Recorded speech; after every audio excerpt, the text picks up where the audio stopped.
My name is Daniel Fairbanks, and I am a scientist, artist, author, and teacher. Currently, I am Dean of the College of Science and Health at Utah Valley University. Members of my family have been artists for 4 generations. My father and grandfather were famous for their sculpture presentations. I'm proud to carry on the tradition using sculpture presentations to highlight the accomplishments of great contributors to human society and knowledge. People seem to marvel at a scientist with artistic talent. I don't find it strange at all. The two disciplines complement each other, and I love how art has the ability to open people's eyes to scientific awareness and discovery. Welcome to UVU and to your own journey of discovery. I really hope that you enjoy tonight's presentation.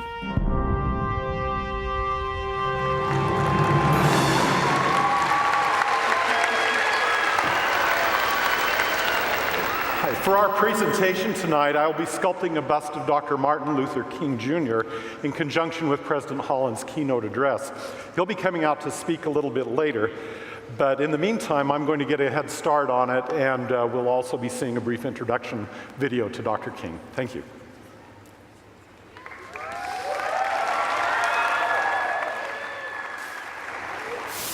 I have a dream that my 4 little children will one day live in a nation where they will not be judged by the color of their skin, but by the content of their character. I have a dream today.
What you doing?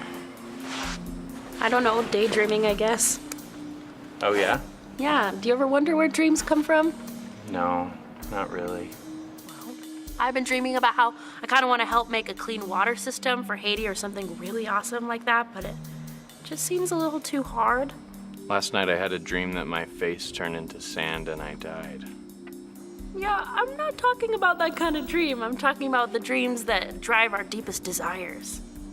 I guess I've always wanted to win the lottery. Yeah, that's not quite the type of dream I'm talking about either. What did you want to be when you grew up? I wanted to be a fireman. Well, that's great. Why don't you do that? I don't know.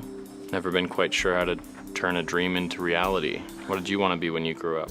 I don't know. I just know it has to be great.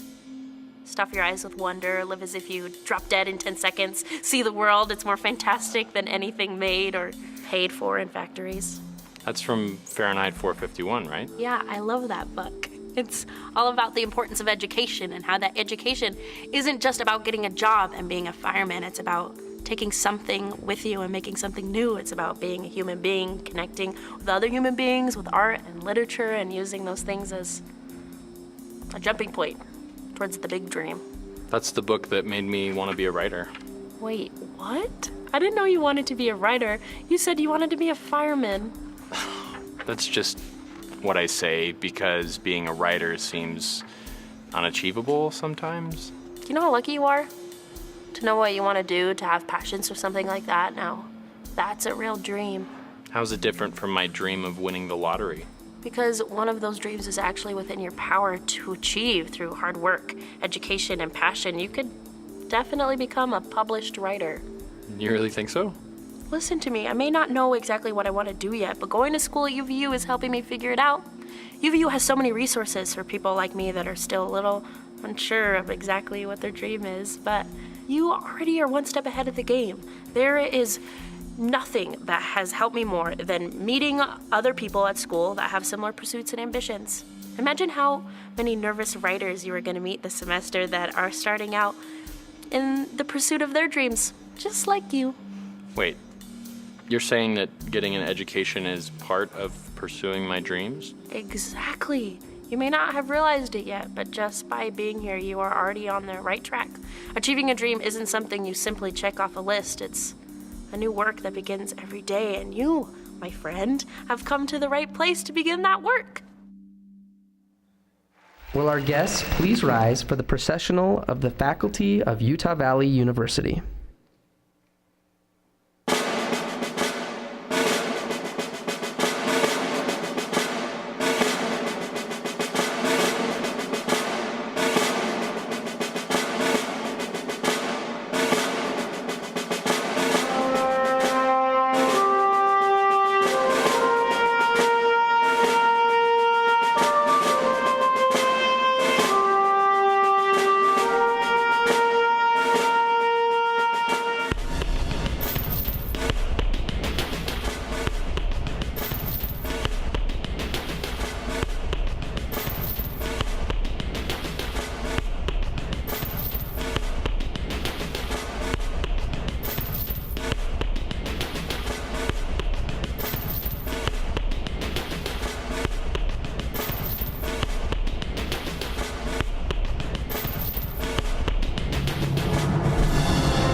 Faculty and guests, please be seated.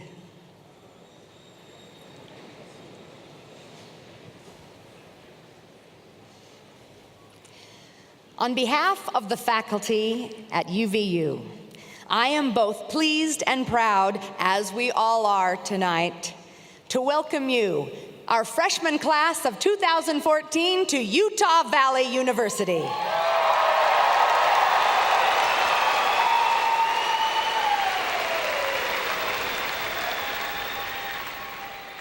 Tonight is about introducing you to the many opportunities in front of you.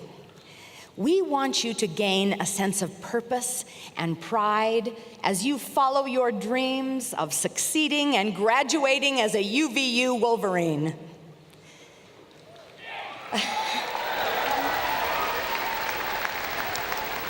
Perhaps you're wondering why we make such a big deal about faculty on a night like this.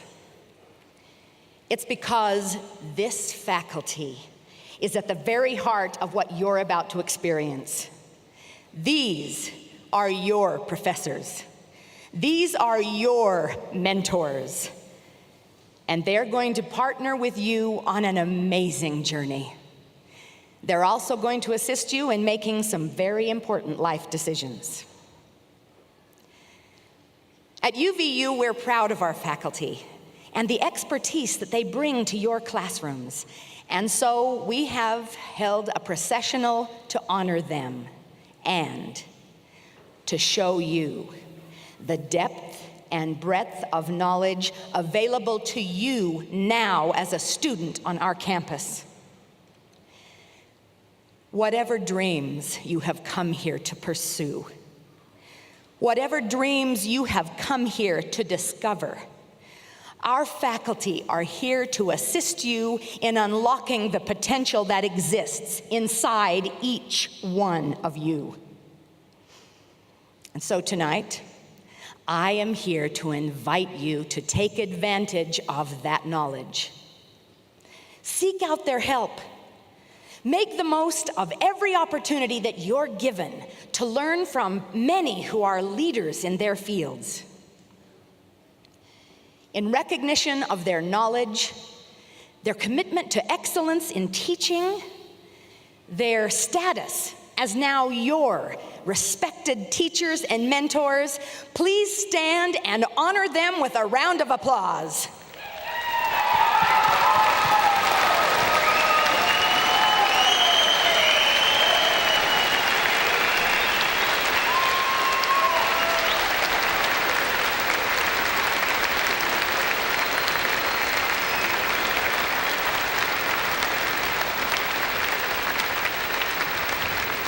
Thank you, and please be seated.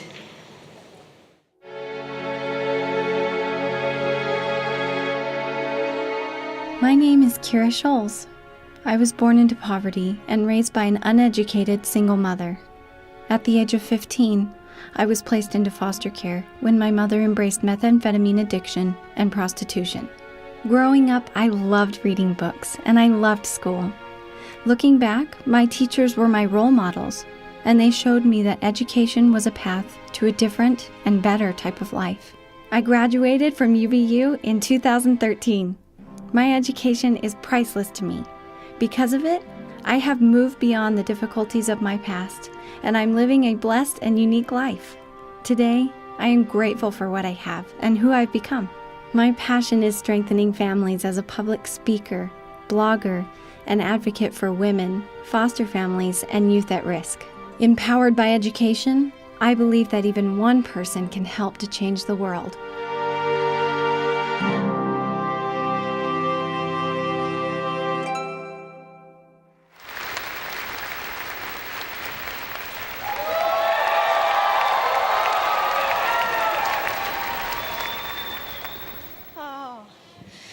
Tonight, most of you are very excited about starting your college career, and you should be. I commend you for your choice to earn an education because the pursuit of education is a noble cause. It's definitely not easy, far from it. In fact, I would say that easy education is a contradiction in terms. But like every good thing in life, it's worth the wait. I just wanted to give you a little bit of advice tonight. Never, never, never give up on your educational dreams. Even if you fail that first test, which might happen. Well, actually, even if you fail your whole first semester, flat on your face, it's okay. UVU has amazing faculty and staff that are willing and ready to help you to respond to that call so that you can attain those dreams that you need while you're here to go out into the world and change it. I succeeded at UVU because I was willing to go to these people and ask for help. And they made me feel like I belonged here even when I felt I didn't, and that I really could do this even when I felt that I couldn't. And there were times like that, like when you fail your entire first semester. Or when life throws some unexpected curves at you. Yeah. There's some moms in the crowd. I know there are. I saw babies. It happens. I got married. I had a kid in school. It took me 7.5 years, but I encourage you freshmen to ask these people for help, to go to those resources and those opportunities that they'll give you and that helping hand, and that way they can help you pursue those goals. So I guess what I have to say to you tonight is never, never give up. I mean, it's worth the work. Those treasures of learning and knowledge are worth the work, and they're worth the effort and the wait. I have regrets in life, we all do, but none of mine include crossing that finish line in my cap and gown. We don't. So, I guess what I have to say to you is alter it, adapt, slow down if you have to, but don't ever, ever, ever quit. Don't do it. I no longer fear obstacles because I know and have learned that these obstacles are essential to the development of inner strength and character. And I'm sure some of you know that truth tonight. And you are going to have those times in the coming weeks and months. Some obstacles are going to pop up, and you're going to wonder, can I really do this? Do I really belong here? I should just quit right now. Everyone else here knows what they're doing, and I don't know a thing. What will you do when those challenging times come? Will you listen to those voices? What are you going to do when you have to face adversity? Tonight, you can start right here with a mindset, cultivate it head on. You will accept any challenge, any obstacle, and pursue those educational goals that you have. Now, under your seats, you will find this. Please take out a brochure, this brochure. Yeah. Succeeding already. Yeah, there it is. There it is. You're going to watch a short video, and I'll explain it to you then. Thank you. With everything, there's a choice. In every decision you make, you can choose to do the harder things, like take the less traveled road, tackle the most difficult challenge first, start early and stay late, delay gratification. You get the idea. These choices are where you find a greater chance for good things to happen in the long run. Good things that most people want, but only some people are willing to work for. Things like better career options, better health, better opportunities for your children, and a better community to live and work in. Things that college graduates are more likely to achieve. Or you can make other choices, easier choices, choices that let you sleep in and play more, short-term choices that solve an immediate need but lead to less of a chance for those good things you want of yourself, your future, and your family. And with every decision, you make that choice. You choose the better chance at making good things happen, or you settle for the lesser chance. It's your choice. It seems simple, right? But you know that there will be times, those challenging times, that in the short run make it seem like you've made the wrong choice, that you can't move forward no matter what you do. But those very challenges, those obstacles that block your path now, might prove the very lessons that you need to face and overcome the bigger and more difficult obstacles you'll face later on, making you stronger and better prepared for your future and the better life you've chosen. So what will you choose? Yeah, you've already decided to attend Utah Valley University. You've enrolled in courses, bought textbooks, and found an apartment. Maybe you've even taken out a student loan. But have you made the choice to complete your education, earn a degree, and have a better chance at the life you want? Do you have a plan to ensure that your college experience at UVU is a success? Making some decisions right now about how you approach your university experience at UVU will go a long way in making sure you meet your college goals and put yourself on a path to the better life you want. Start today by making 3 simple choices. Number 1, choose to commit to completing your degree program. Make that choice to improve your chances of success and rise above mediocrity. Approach every challenge or hardship with the intent to learn and succeed. 2, work hard. Accept that worthwhile things rarely come easy or cheap. Apply genuine effort and attention to all your schoolwork, activities, or sports. Push yourself beyond your present limits and earn your results. That's where the rewards are. The third choice? Persist. Know that life is often difficult and unpredictable. Embrace the challenges as opportunities that help you grow. Learn from your mistakes, cultivate a positive mental attitude, and keep moving forward. When you make these choices, you'll be a part of the UVU student community who has taken the UV Commit pledge. UV Commit helps you to focus on your college goals and connects you to campus resources that will help you to complete your chosen degree program. Through UV Commit, you can link up with other students who share similar goals and maybe some of the same challenges, providing extra support to help you realize your college goals. Choose to take the UV Commit pledge today and make the choices that will result in a UVU degree, a resume, and the chance for a better future.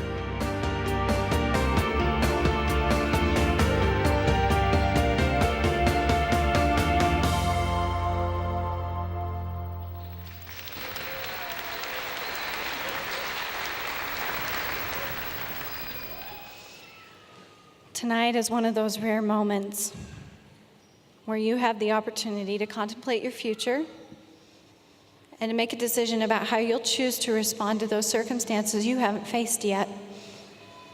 First and foremost, this card is not a pledge to UVU. It's a pledge to yourself, to your future dreams, all that you're hoping for, and all that you want to accomplish someday. So please take a moment, and on the back, sign these cards together as the freshman class of 2014.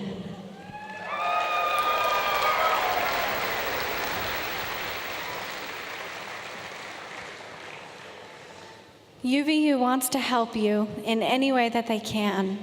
I really do mean that. But the bottom portion of this card, if you're able to tear it off, you can turn it in tonight so that they know that you're serious about your college goals. There will be a booth outside where they'll be collecting these, student helpers will. And when you turn it in, you'll receive a sticker that you can put on the back of your UVID card that you received. It will help you get discounts to campus events or at the food court, just different discounts for coming here tonight, being a part of this, that other students didn't receive because they didn't come. I can personally promise you that you will not regret your decision to complete your education. And I offer you my best wishes as you build your dreams at UVU. Thank you.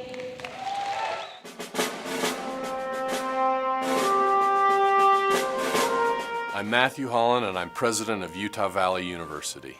When I think about the myriad of career choices I could have made, still today, nothing excites me more than the opportunity to work in the field of higher education. At my heart, I'm still a student, who loves the world of scholarship and learning. I love the good old-fashioned notion of putting my head in a book simply for the rich privilege of gaining knowledge. Yes, my family is everything to me, and I'm passionate about my faith, but from a professional and civic perspective, I could not be engaged in a more important work.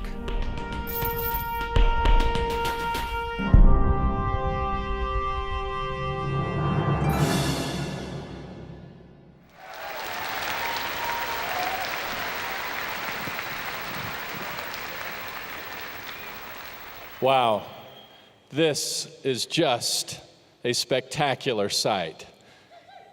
Thank you.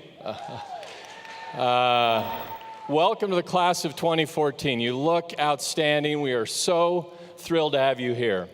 I hope you can tell that by what we're doing here tonight, what we're already investing in you to help you have just the best experience possible. And I want to thank, again, it's already been said, but how great to have these faculty here tonight. You know, this is a busy time of year for them as they're getting ready for the semester and trying to get ready for your classes. And they're here on a demanding night to show you from the very start they care about you, they want you to succeed, and we're here together.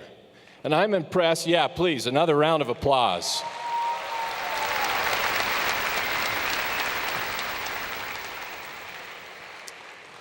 And I'm thrilled to see so many parents here filling up the stands. Yeah, do you know why your parents are here? It's not because they love you. I figured this out 2 graduations ago when I was taking some pictures with some graduates after commencement.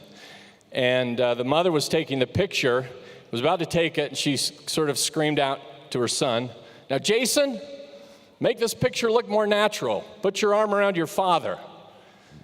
And the father instantly replied without missing a beat, "Well, if it's to look more natural, he should just put his hand in my pocket." This is not about love. This is about monitoring a return on investment with you tonight. So, parents, welcome to Utah Valley University. We are delighted to have you here. Truth and adversary. Yes, please. Thank you. Warm welcome to our parents.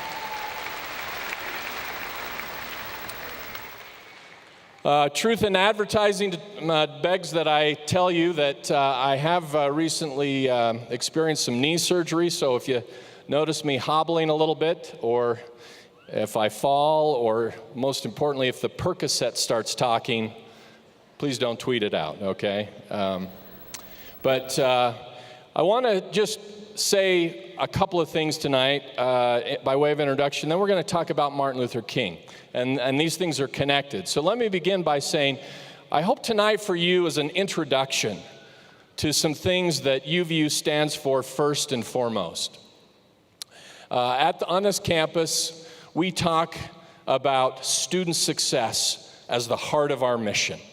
There are a lot of things that campuses can become famous for, and we'll do those things too. We'll do great research, we'll be involved in economic development, we'll solve world problems, but mostly what we're about are you students, helping you achieve your dreams, helping you become the best that you can possibly be, starting from an academic perspective, but preparing you for civic life and personal life, all sorts of ways. And at Utah Valley University, we believe that that mission of promoting student success rests on kind of a 3-legged stool, if you will. First of all, we seek to be an inclusive institution. Everybody is welcome at Utah Valley University. Everybody is welcome.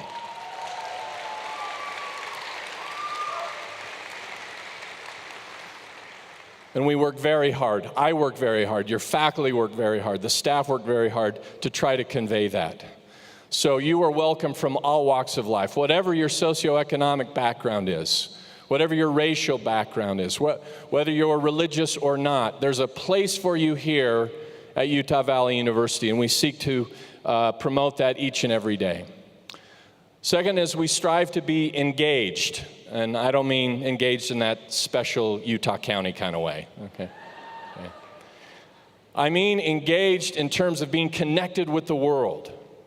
that what we do here at this university, we do in a way that has application, that has meaning. And we do this across the disciplines.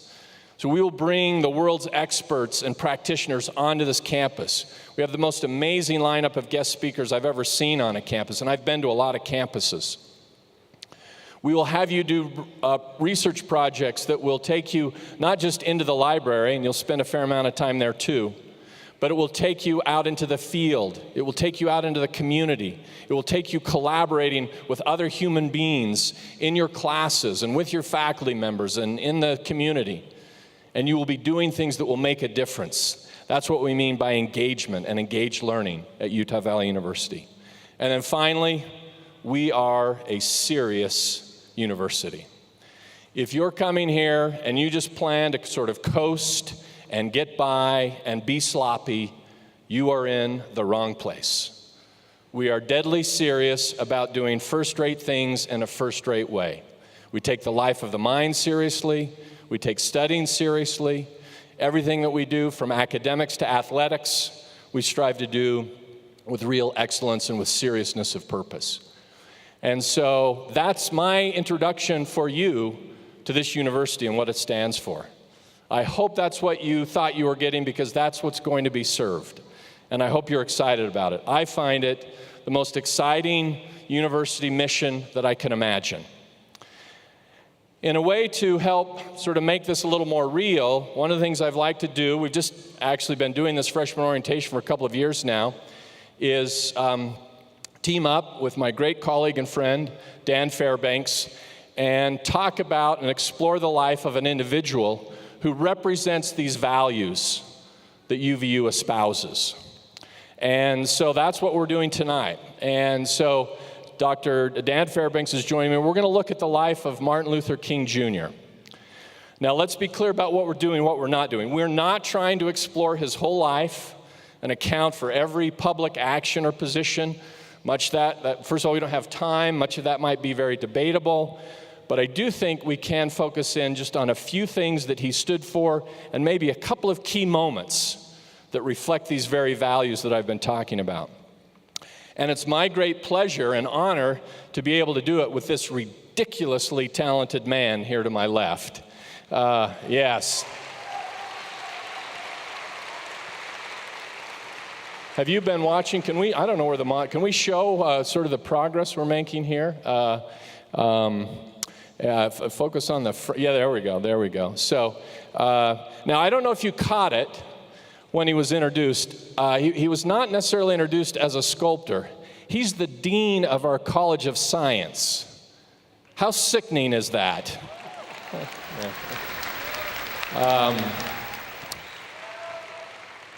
Nationally renowned geneticist, academic leader on our campus, but also a sculptor, grandson of Avard Fairbanks, one of the great sculptors of this country, famous for doing many figures that Dan and I have also done and talked about. So if you were paying attention, I hope you were, as we started tonight, he started with just a regular blob of clay.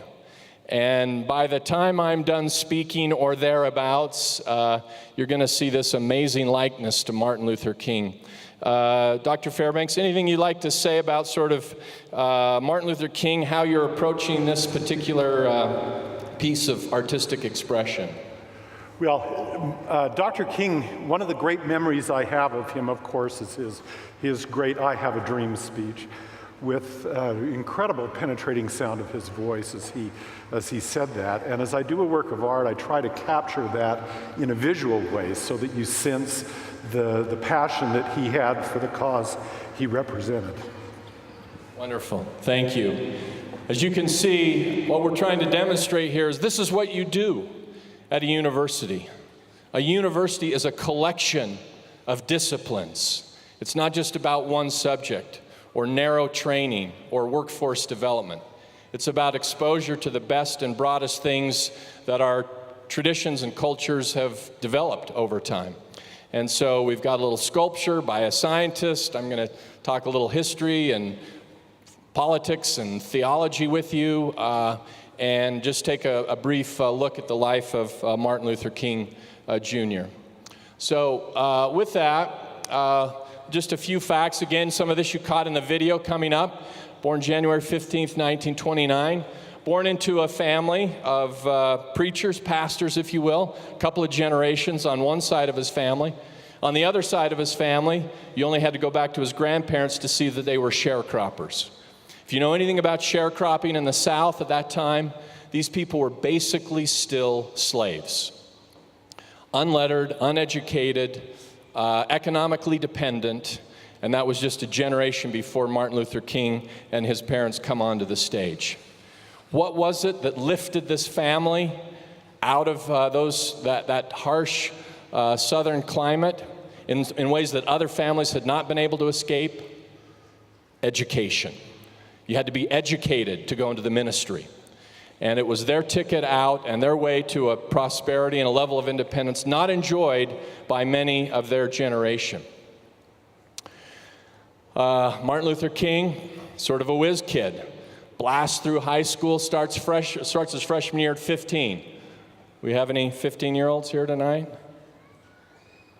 You're not 15. I'm just kidding. Yeah.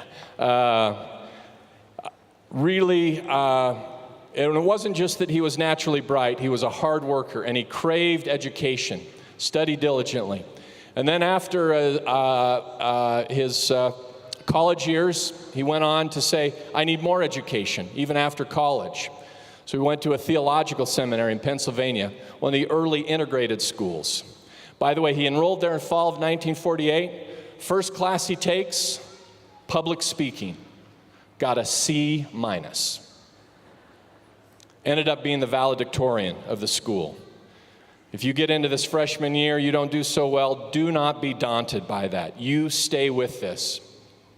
He goes on to earn a doctorate from Boston University, PhD in theology, and where he was exposed over the course of these many years of education to a wide range of intellectual influences. The Western philosophical tradition, Plato and Aristotle, Augustine and Aquinas. The Bible, he obviously read as a trained minister regularly. Modern theological, philosophical thinkers like Paul Tillich, Mahatma Gandhi, the American founding, and 19th century American intellectuals like Lincoln and Henry David Thoreau. He consumed this literature. He read it all the time. He mastered it. It became his. It was at his disposal regularly. And as a result of that, he goes on to become a magnificent leader, someone who was engaged.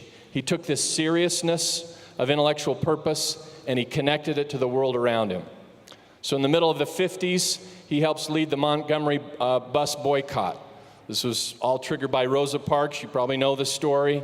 But they needed an organizer, someone who could organize the boycott till the policy actually changed. He became that organizer because he was the one man that people could trust and because he was such a powerful, articulate communicator of what was at stake here.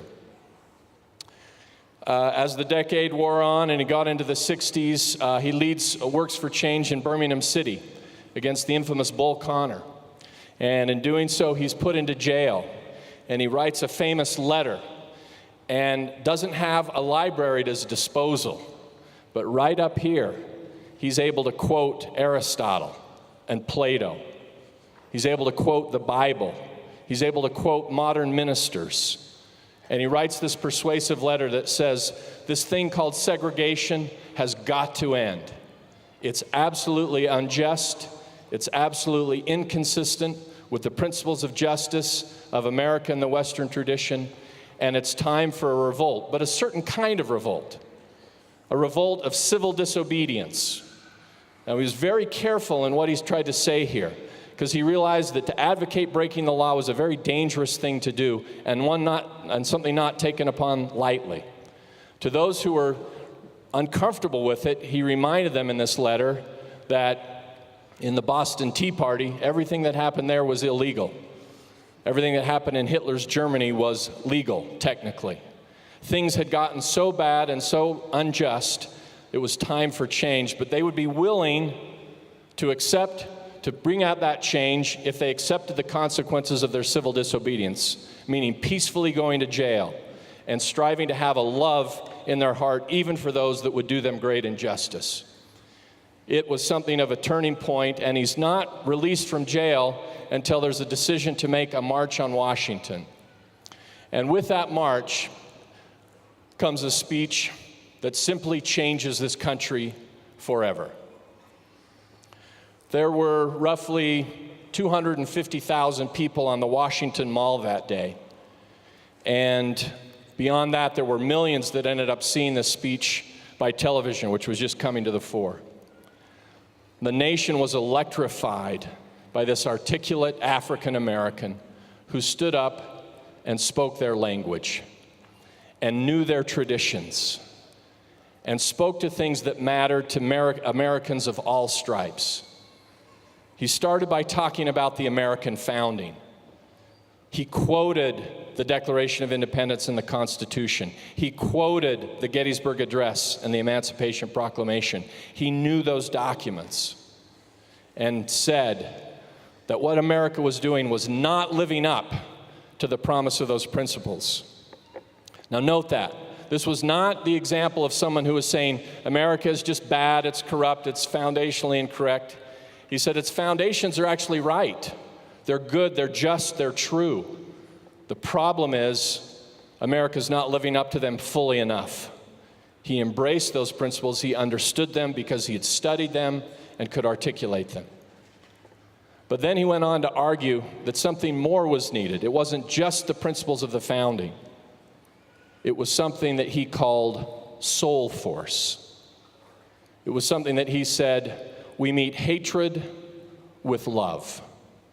And that any acts of civil disobedience or any acts of agitation that would be conducted here would be conducted on the absolute plane of human forgiveness and love, even for one's enemies. And as the nation sat and listened to this man, they changed.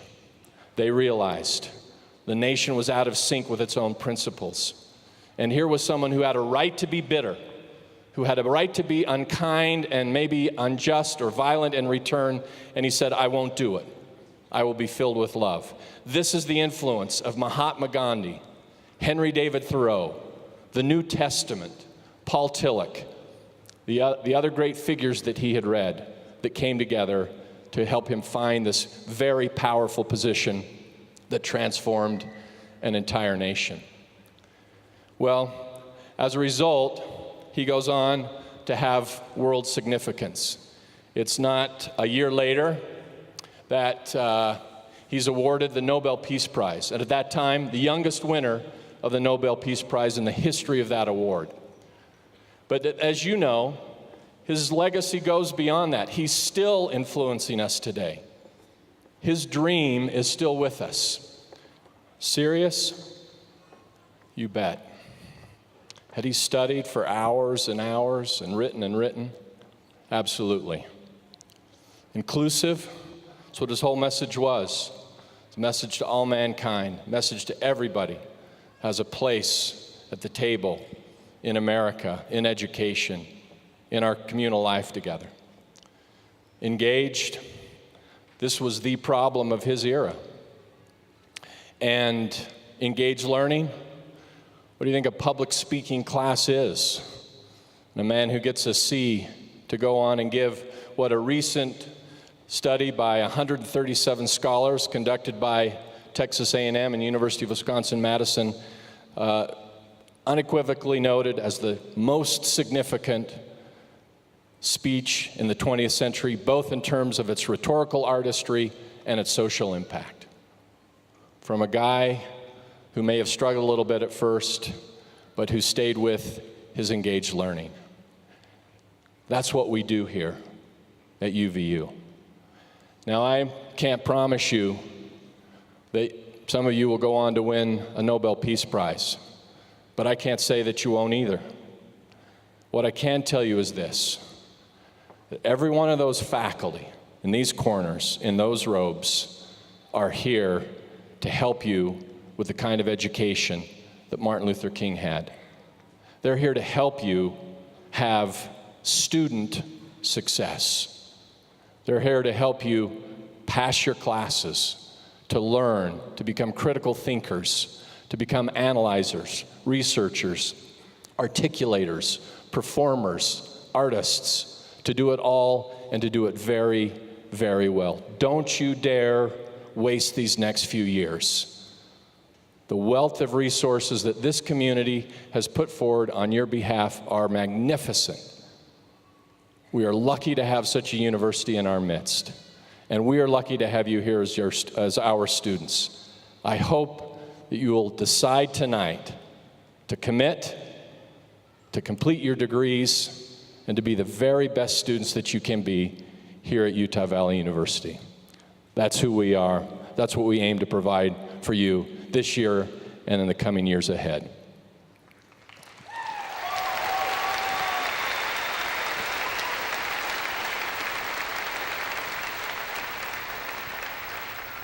Well, you've survived your first lecture at UVU. And hopefully, again, you've been exposed to us in a pretty broad way. Dr. Fairbanks, how are we doing here? Coming along pretty well. Close up here. Round of applause for Dr. Fairbanks.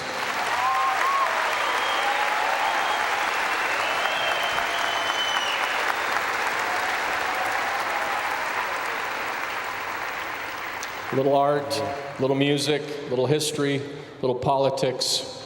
These are the fun things we get to do here at UVU, and 1,000 other things. With that, we're going to shift now from the slightly more serious vein we've been in for a little fun and games with your student body president, Tyler Berklashitz. Tyler, welcome to the stand.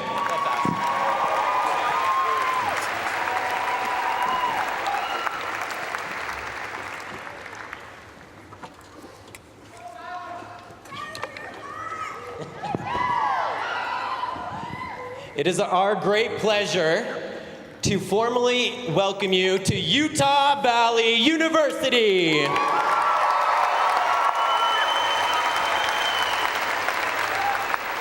Each of you has a hat under your seat. If you guys can please take that and rise to your feet.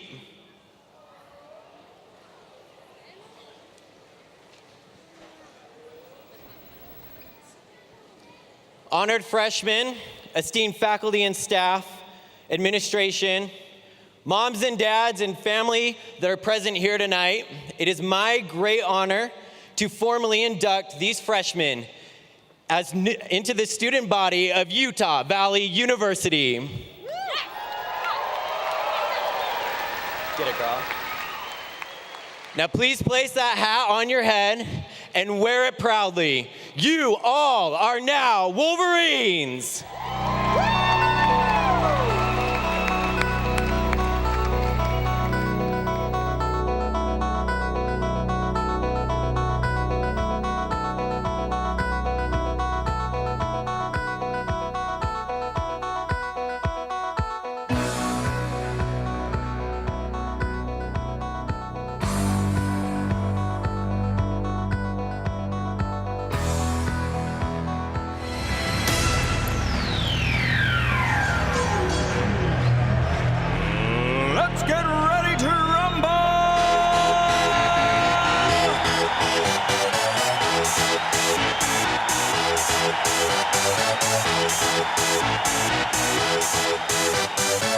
Y'all ready for this?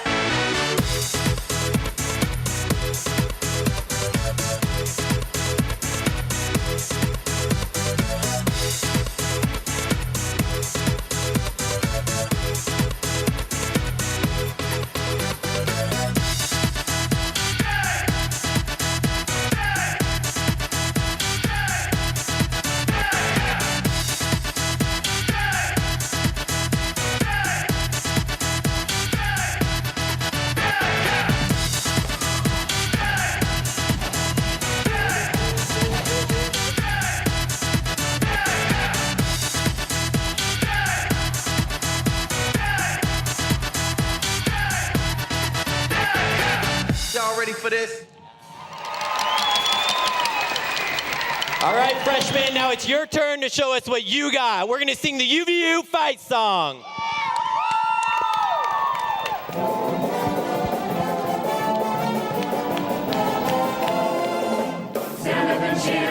in green. We are the proud Wolverines, strong in battle till the game is done. Till the victory we have won. Stand up and sing UVU. Our song will ring loud and true. Follow your colors, be great through and through. Mighty Wolverines of UVU. Go fight UVU! Go fight UVU! Woo!